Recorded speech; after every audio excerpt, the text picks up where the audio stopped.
이 시간에도 우리 주님을 사랑하는 우리 성도님들에게 하나님의 크신 응답과 축복이 함께 하시기를 예수님의 이름으로 축원합니다. 오늘 하나님께서 우리에게 주신 말씀 마태복음 5장 3절에서 10절까지 심령이 가난한 사람이라는 말씀의 제목입니다. 우리 한번 옆에 계신 분들을 향해서 이렇게 한번 축복해 보겠습니다. 당신은 복 있는 사람입니다. 네, 다시 한번 당신은 복받은 사람입니다. 네, 전 세계 동서고금을 막론하고 복은 사람들이 다 좋아하는 것입니다. 그리고 성경을 보면 하나님은 우리에게 복을 주시기를 원하시고 또 우리에게 복을 주시는 분이십니다. 오늘 우리가 성경을 보면 하나님이 보실 때 복 있는 사람이 나옵니다. 그런데 우리가 가만히 보면 심령이 가난한 사람, 애통하는 사람, 의에 줄이고 목마른 사람, 어떻게 보면 우리가 가지고 있는 인간적이고 세상적인 기준으로 볼 때 이런 사람은 복 있는 사람이 아니죠.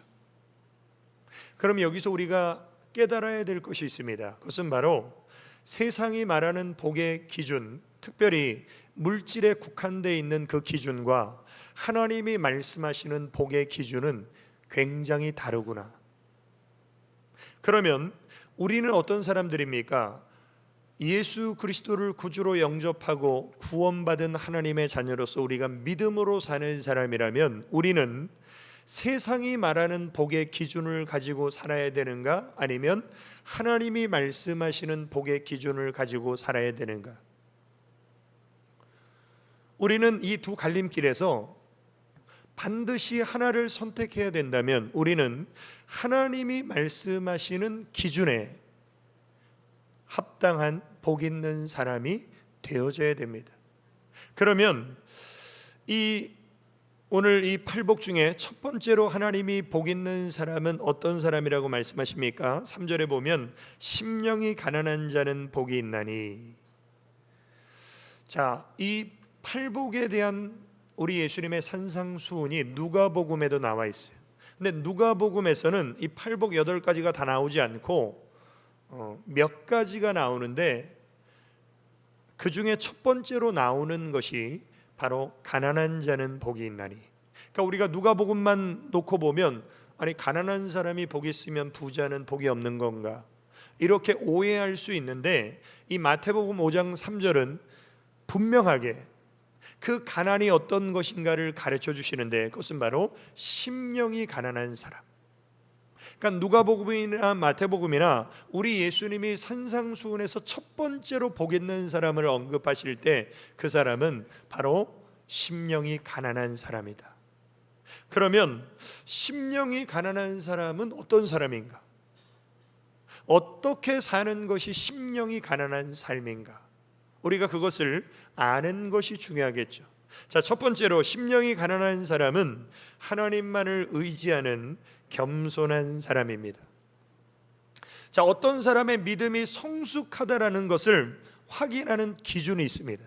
그것은 직분이나 그 사람이 감당하고 있는 사명이나 받은 은사가 아니라 바로 겸손입니다.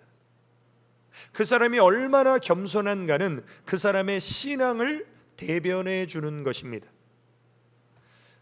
그래서 왜 성숙한 신앙을 가진 사람이 겸손할까요? 그것은 바로 성숙한 신앙을 가진 사람일수록 하나님을 잘 아는 사람이에요. 하나님이 어떤 분이십니까? 하나님은 전지전능하시고 무소부재하시고 거룩하시고 완전하시고 영원하시고 무한하신 그 하나님을 우리가 알면 알수록 어떻습니까? 인간은 절대로 교만해질 수 없다는 겁니다. 그러니까 내 마음에 교만함이 있다. 그 사람은 다른 말로 하면 하나님을 아직도 잘 모르는 사람이다라는 것이죠. 그래서 하나님을 알면 알수록 우리는 겸손하게 되는데 성경에 믿음의 인물들을 가만히 보면 그들이 한 고백을 우리가 주목해 볼 필요가 있습니다. 먼저 잠언 30장에 보면 아굴이라는 사람이 자기 자신을 뭐라고 고백하냐면, 나는 다른 사람에게 비하면 짐승이라, 내게는 사람의 총명이 있지 아니하니라. 자기 자신은 다른 사람과 비교해 보면 짐승과 같고, 나는 총명과 지혜가 없는 사람입니다 라고 고백하는데, 잠언 30장을 한번 집에 가서 읽어보십시오. 이 아굴이라는 사람은 굉장히 총명한 사람이에요. 굉장히 지적인 사람입니다. 그러나 거룩하시고 완전하신 하나님 앞에 겸손한 믿음을 가지고 이런 고백을 하는 거예요. 다윗도 마찬가지입니다. 성경에서 유일하게 하나님 마음에 합한 자라는 칭호를 받았던 다윗. 이 다윗이 시편에 뭐라고 고백하냐면, 나는 벌레요 사람이 아니라 사람의 회방거리요 백성의 조롱거리니이다. 나는 사람도 아니라 벌레라는 거예요. 나는 회방거리고 조롱거리밖에 안 된다는 거예요. 이런 겸손한 다윗을 하나님이 높여서 이스라엘의 가장 위대한 왕으로 세워주시죠. 또 성경에서 가장 잘난 사람 중에 한 사람이라고 말할 수 있는 대표적인 사람이 바로 사도 바울입니다. 그런데 이 사도 바울이 다메섹 도상에서 예수님을 만나고 나서 자신의 모든 인간적인 자랑과 세상적인 배경을 배설물처럼 버리고 자신과 모든 인간을 무엇에 비유했냐면 질그릇에 비유했습니다. 그래서 고린도후서 4장 7절에 보면, 우리가 이 보배이신 예수 그리스도를 질그릇에 가졌으니, 이건 굉장히 놀라운 표현이에요. 왜? 사도 바울 당시의 질그릇은 가장 평범한, 어디서나 쉽게 구할 수 있는 그런 평범한 그릇인 동시에 떨어뜨려서 깨지면 갖다 버리는 그릇이, 그러니까 금그릇과 은그릇과는 비교할 수 없는 그런 지극히 평범한 나에게 보배이신 예수 그리스도가 오셔서 그 보배이신 주님의 능력으로 나는 살아가지만, 이 능력은 내 것이 아니라 하나님이 주시는 능력이고 하나님의 것임을 인정하는 겸손한 사람으로 사도 바울이 변화된 것은 기적이에요.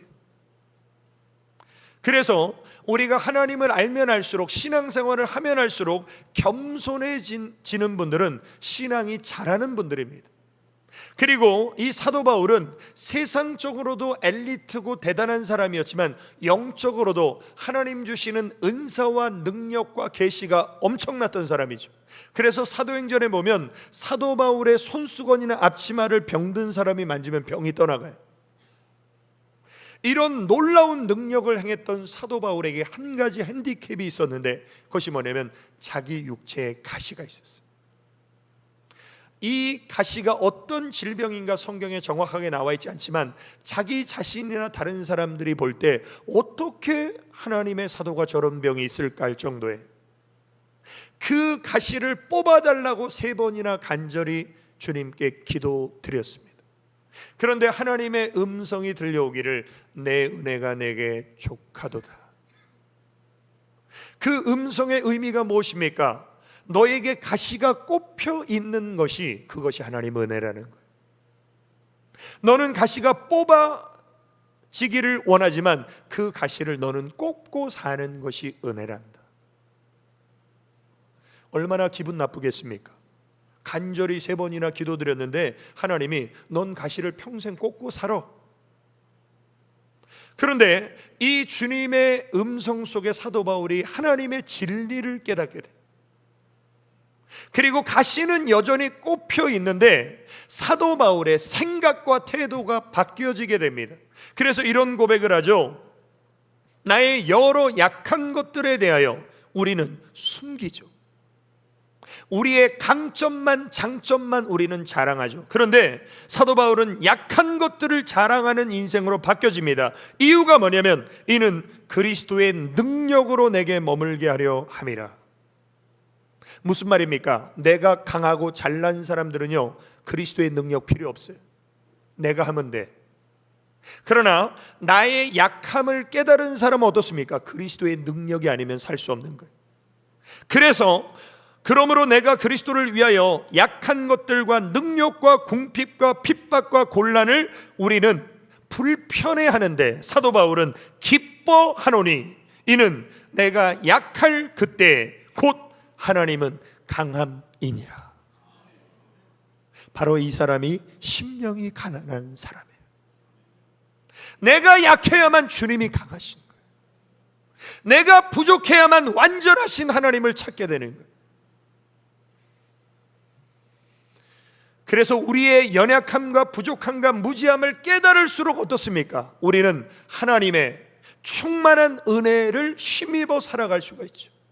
그래서 하나님은 우리에게 뭐라고 말씀하십니까? 너희 중에 누구든지 지혜가 부족하거든 모든 사람에게 후히 주시고 꾸짖지 아니하시는 하나님께 구하라. 그리하면 주시리라.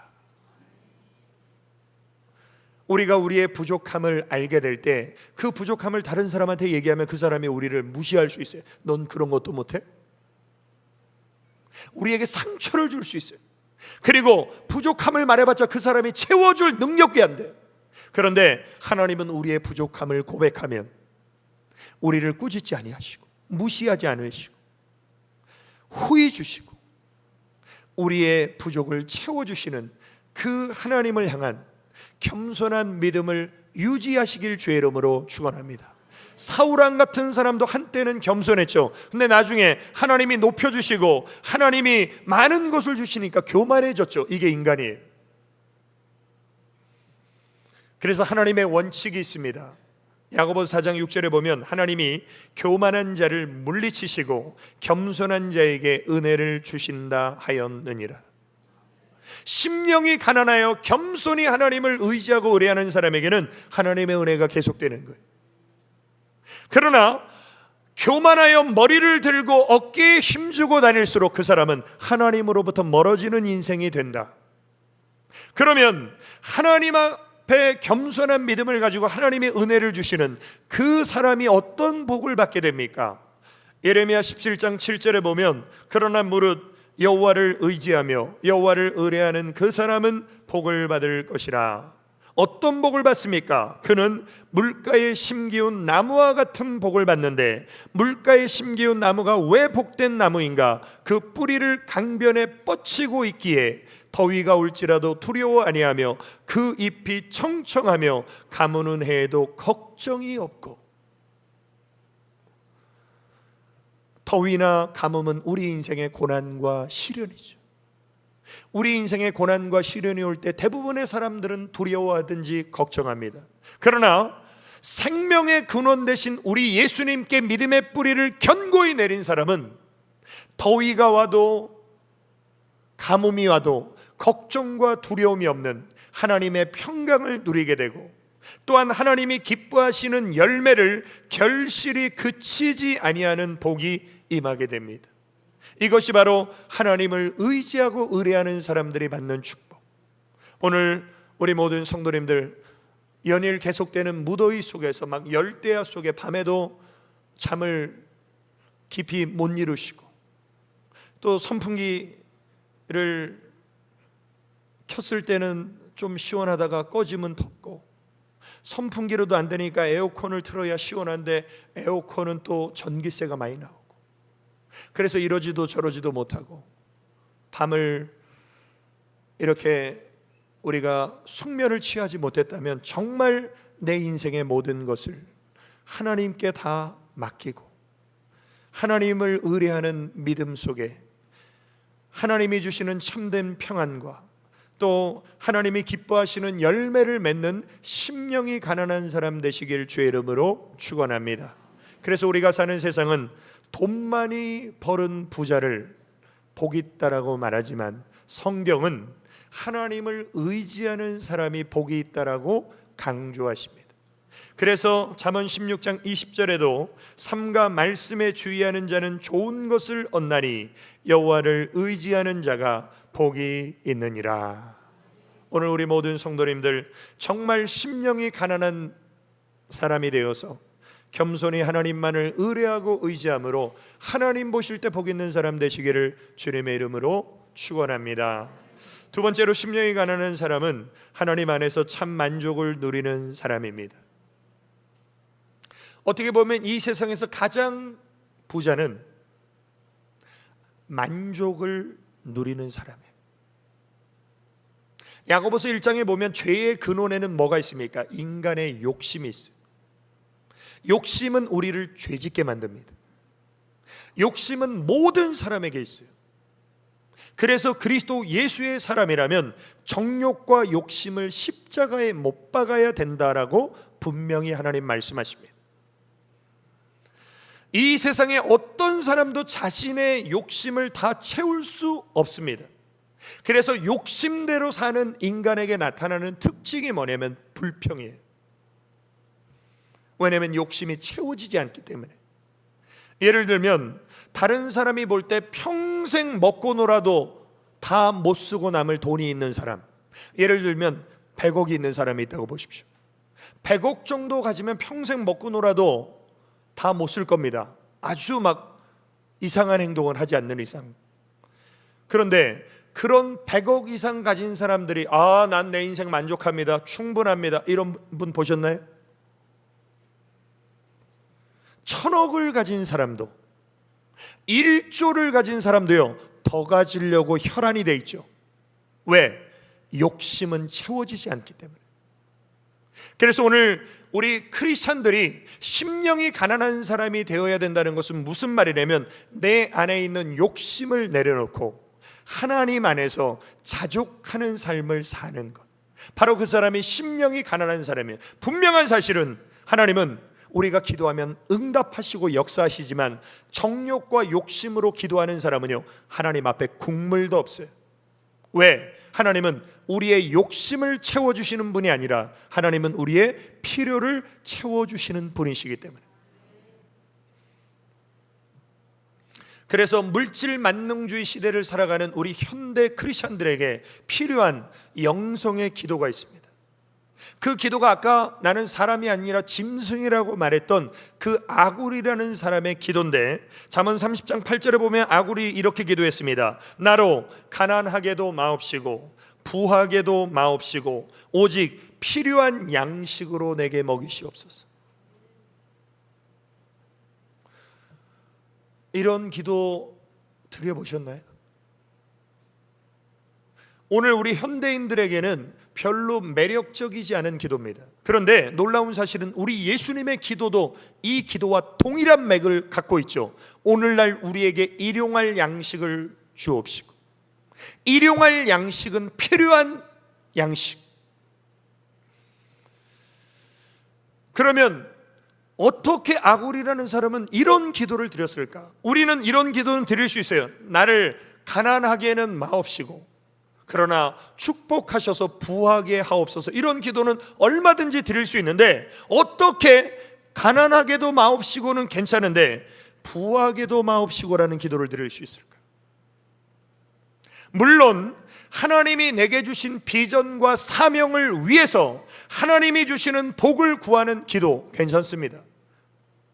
그런 기도가 잘못된 기도는 아니에요. 그러나 하나님이 내게 주신 비전과 사명이 없이 단순히 복만을 구하는 기도는 기복주의 신앙이 될 수 있다는 거예요. 그러면 왜 아굴은 이런 기도를 드렸을까? 그 이유가 그 다음 절에 나오는데, 혹 내가 배불러서 하나님을 모른다 여호와가 누구냐 할까 하오며 혹 내가 가난하여 도적질하고 내 하나님의 이름을 욕되게 할까 두려워함이니이다. 이게 바로 인간의 내면 깊은 곳에 있는 욕망과 욕심으로 인해서 인간은 이렇게 변질될 가능성이 충분히 있다는 거예요. 모든 사람에게. 다시 말하면 우리가 너무나 찢어지게 가난하면 남의 것 도적질하고 싶은 마음이 생긴다는 거예요. 반면에 우리가 너무 배부르고 부유하면 하나님 어디 있어? 다 내가 한 건데, 이렇게 교만해질 가능성이 모든 인간에게 있다는 거예요. 그걸 잘 보여주는 것이 바로 저 유럽입니다. 유럽은 기독교 국가였어요. 그리고 하나님 복을 많이 받았어요. 잘 살았어요. 그러면 하나님 복을 받아서 잘 살면 그 모든 것이 하나님의 은혜인 줄 알고 더 하나님 앞에 감사하며 자족하며 사는 게 바른 신앙이죠. 그런데 이 사람들이 어떻게 됩니까? 주 5일 근무하고 금요일마다 여행 다녀요. 놀러 다녀요. 그래서 주의를 빼먹고 자기 육체의 정욕과 욕심과 취미로 살다 보니까 어떻습니까? 하나님 다 버렸어요.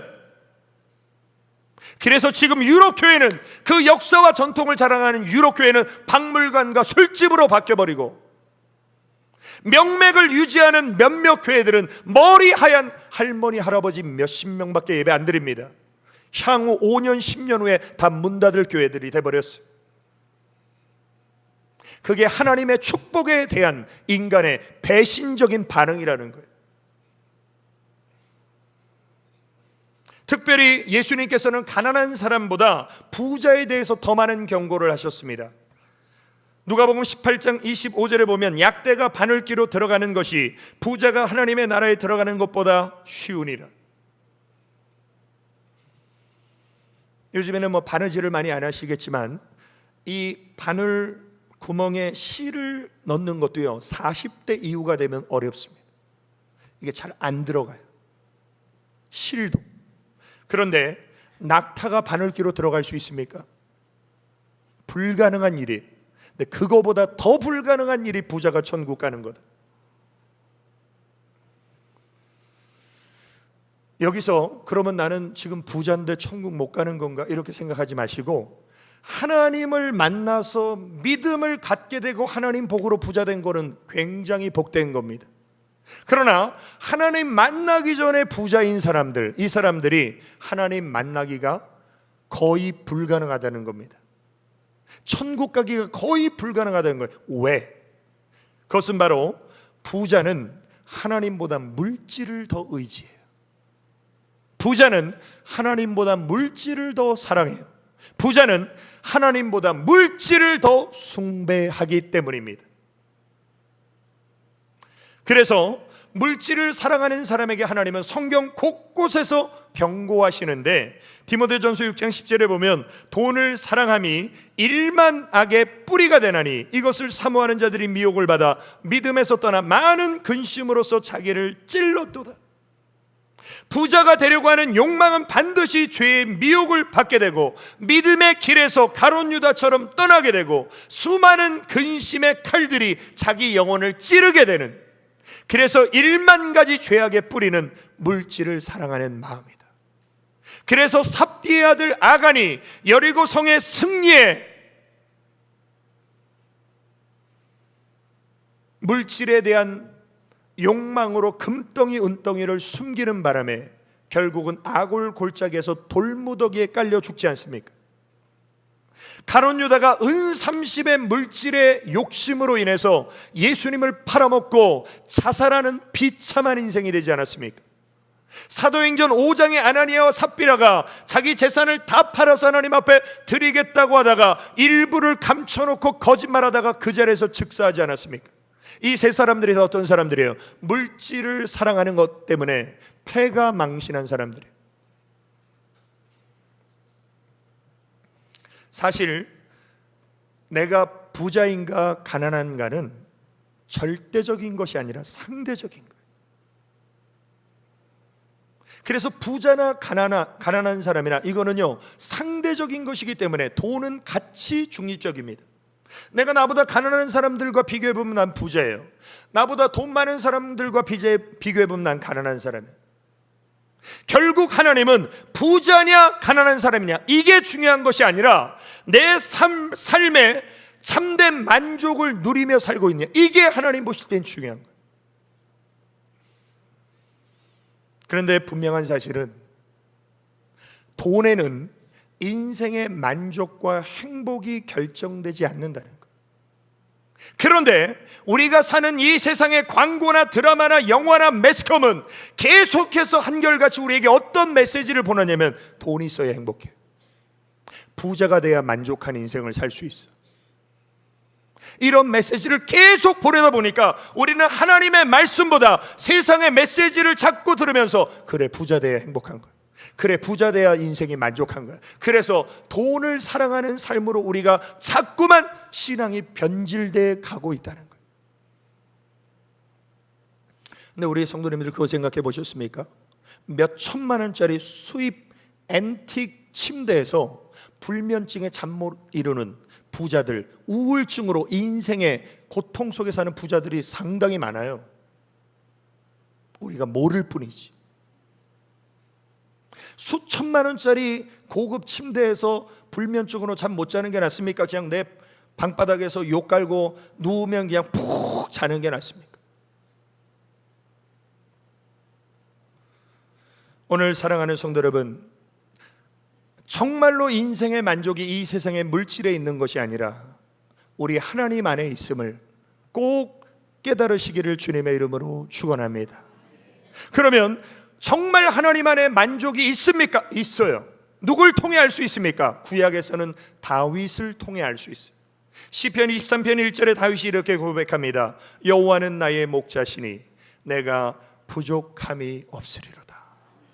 다윗이 이 고백을 할 때가 이스라엘의 왕이 됐을 때라면 우리가 별로 감동이 되지 않을 겁니다. 그러나 다윗이 사망의 음침한 골짜기를 넘나드는 환경 속에서도 하나님으로 인하여 나는 부족함이 없습니다. 이건 우리에게 충격을 주는 거예요.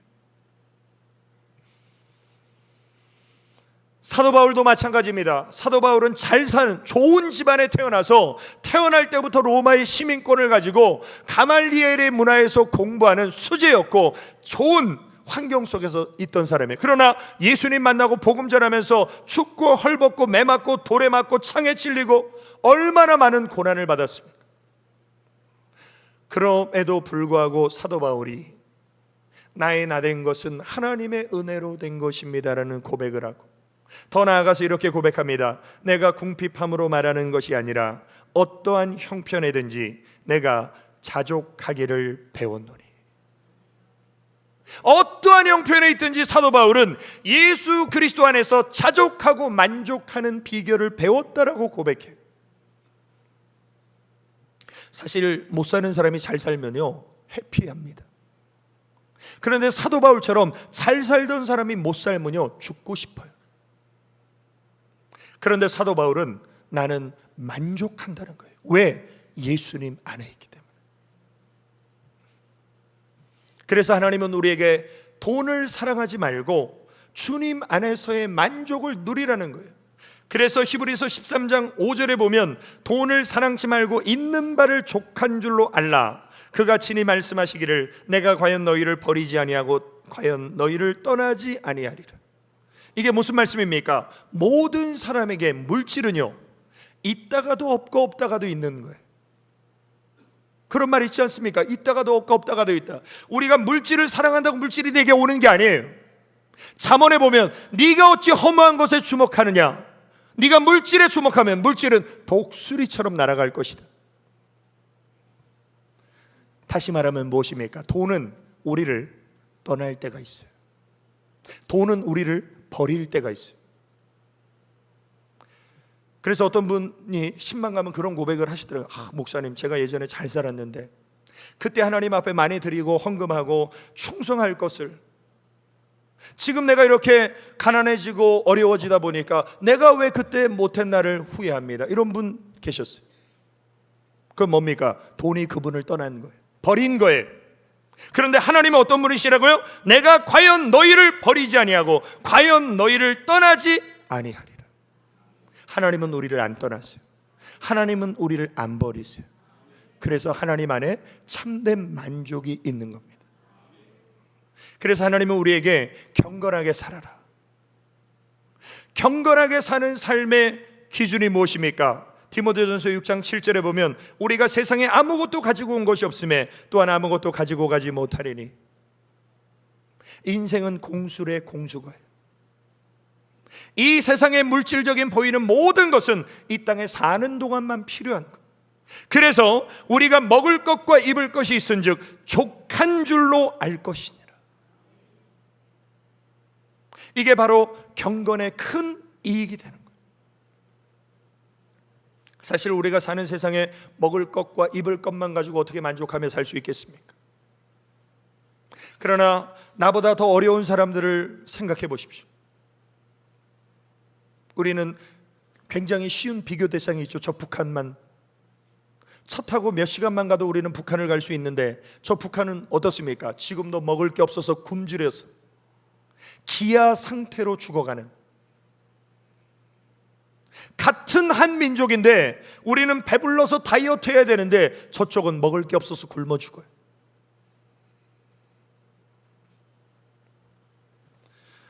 자, 먹을 것이 널려 있는데 먹을 수 있는 건강이 없는 사람이 있어요. 그러나 저 아프리카는 먹고 싶은 욕망은 가득한데 먹을 게 없어서 굶어 죽어요. 우리는 먹을 수 있는 건강도 있고 먹을 수 있는 음식도 있어요. 하나님 앞에 내 두 발로 나와서 지금 예배 드릴 수 있는 건강이 있죠. 지금 예배 드리고 싶어도 병원에서 몸이 아파서 입원해 있는 성도님들 많이 있어요. 오늘 우리 성도님들, 하나님이 내게 주신 은혜, 하나님이 내게 주신 건강, 하나님이 내게 주신 음식, 내게 주신 인생의 시간, 이 모든 것이 하나님의 은혜임을 깨닫고 주님 안에서 참된 만족을 누리며 사시기를 주의 이름으로 축원합니다.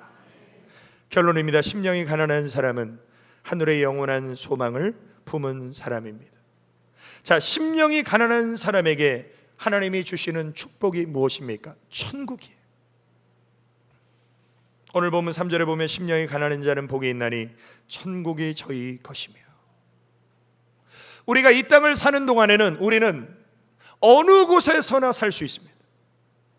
서울에 살 수 있고 인천에도 살 수 있고 부천에도 살 수 있고 저기 경상도나 전라도 내려가서 살 수 있어요.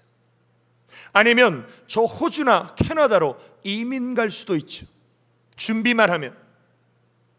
그런데 죽음 후에는 딱 두 군데 중에 한 군데를 가야 돼요.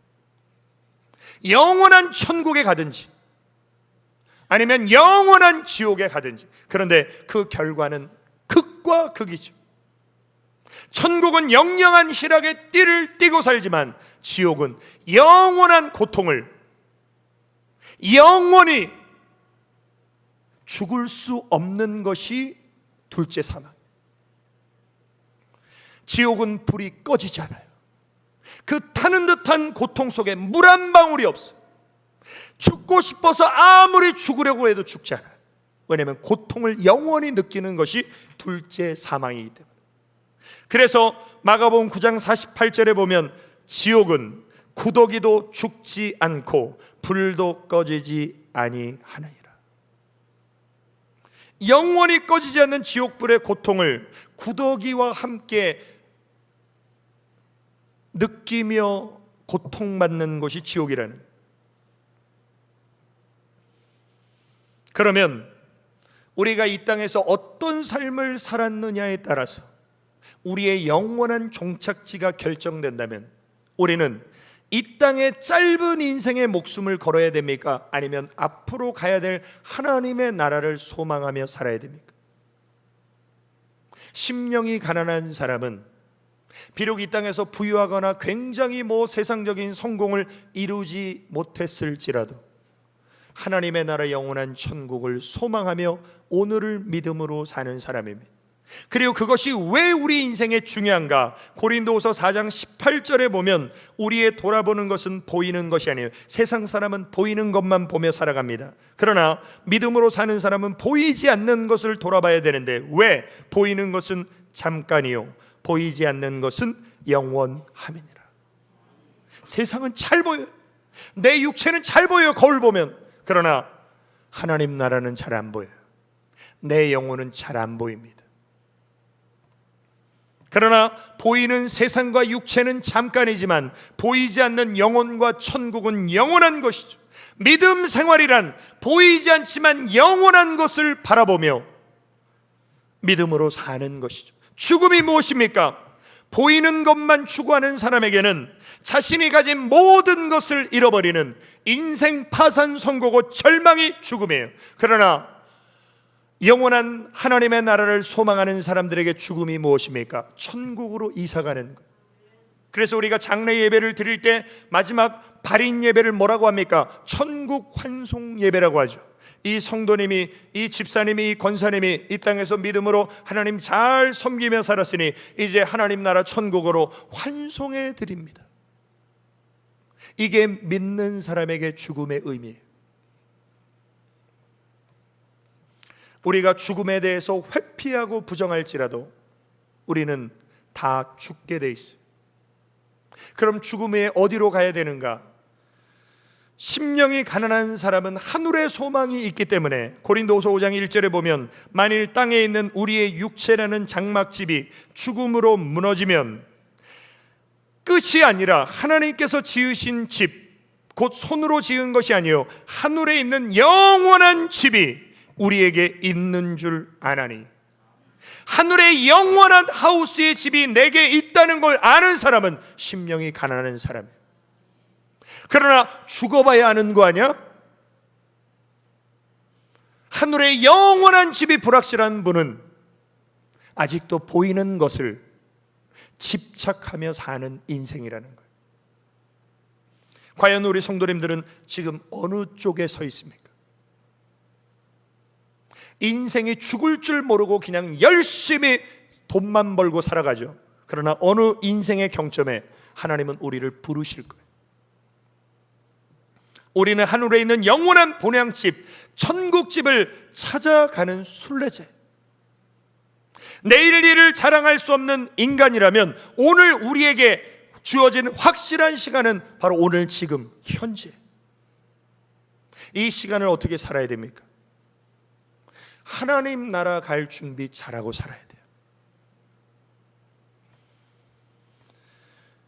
이 세상 사람들은 이 세상에서의 뭔가 성공과 이 세상의 기쁨을 추구하지만 믿음으로 사는 사람은 이 세상에서 고난받을 수 있어요. 시련당할 수 있어요. 그러나 우리에게는 최후 승리가 있죠. 우리 믿음의 사람은 천국에서 마지막 웃는 사람들이죠. 그 최후 승리를 얻으려면 어떻게 살아야 됩니까? 최후 승리를 얻기까지 예수님을 바라보며 오늘을 믿음으로 사는 지혜가 심령이 가난한 사람들에게는 꼭 있어야 돼요. 오늘 사랑하는 성도 여러분, 하나님은 우리를 아십니다. 하나님은 우리를 떠나지 아니하세요.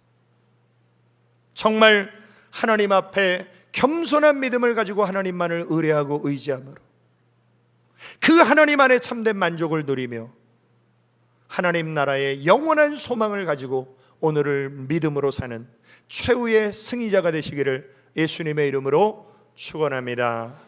우리 기도드리시겠습니다. 아버지 하나님, 크신 은혜와 사랑을 감사드립니다. 심령이 가난한 사람이 되어 천국을 소유하는 하나님 보실 때 복 있는 인생 되게 하여 주옵소서. 예수님의 이름으로 기도 올리옵나이다. 아멘.